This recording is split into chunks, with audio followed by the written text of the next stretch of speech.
Okay mga kabihero, alas 7:20 po ng umaga. So sandali po nating iiwan itong ating bus dito sa parking area at tayo po tutungo doon sa Miami Resort. Dadalhin na rin po natin yung ating mga platong ginamit kagabi, yung mga ipinadala pong pagkain, at tuloy titingnan na rin po natin kung ano po bang hitsoran ng mismong Miami Resort mga kabihero. So tara, pasyal po tayo.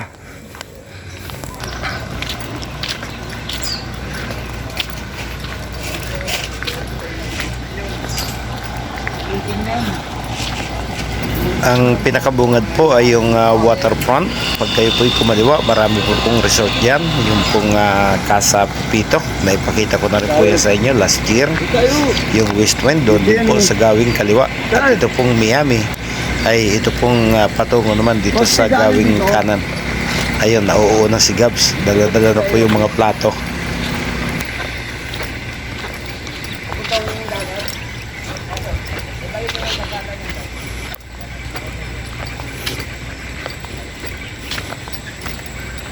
So ito pala yung dahilan kung bakit hindi tayo pinapasok. Hindi nga pala kakasya yung bus papasok doon sa resort mga kabihero. Napakasikip ng kanilang daan.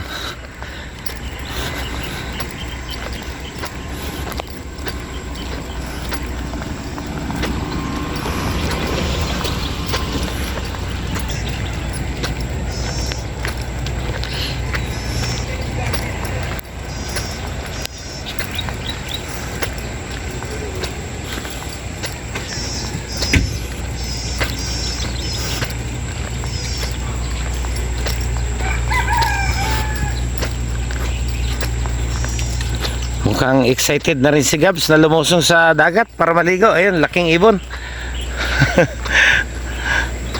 Ang laking wild duck.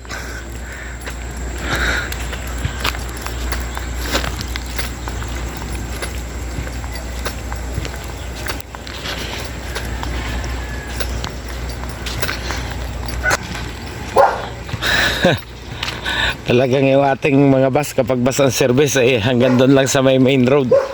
Sa klase ng daan ay hindi talaga makakapasok.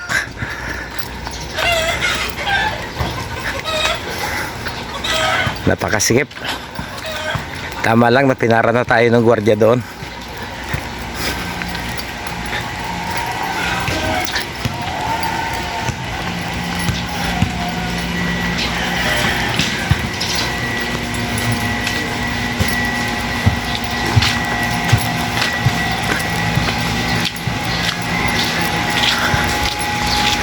Yan, ito na ang Miami.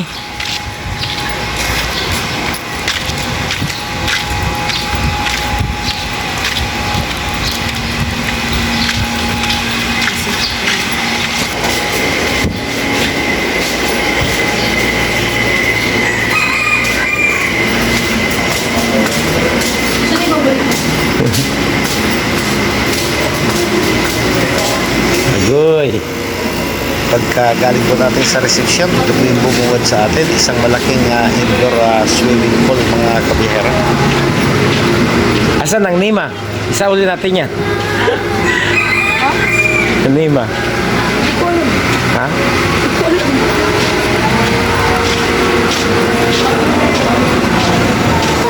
Dalawa susi nun, mabilis ang kumagal.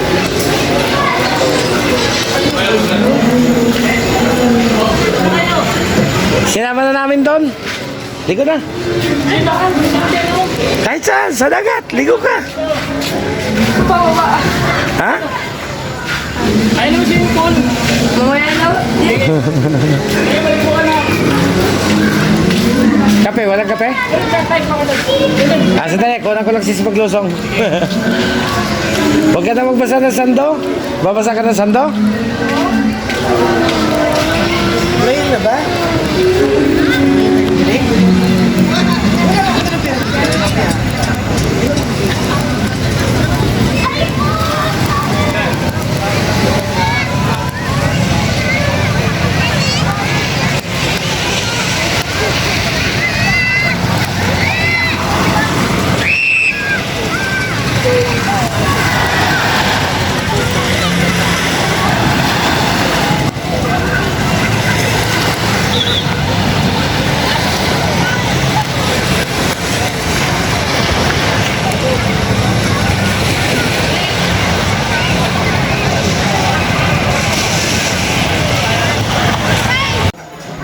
Okay, pagkatapos po nating maihatid si Gabs dun sa dagat, eh, bumalik po tayo dito sa counter at tayo po ay humingi ng kape.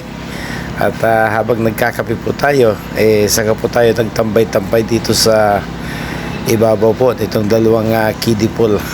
Natatanaw naman po natin dito si Gabs habang naliligo po siya doon sa dagat.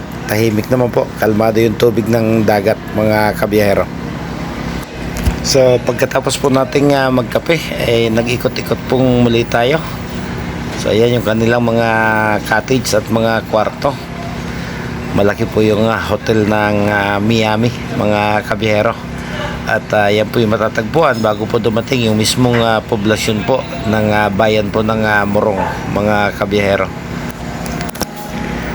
Pero napapansin ko mukhang hindi mahilig sa swimming pool yung mga tao. Mas pinili po nila na sa dagat po sila maglangoy.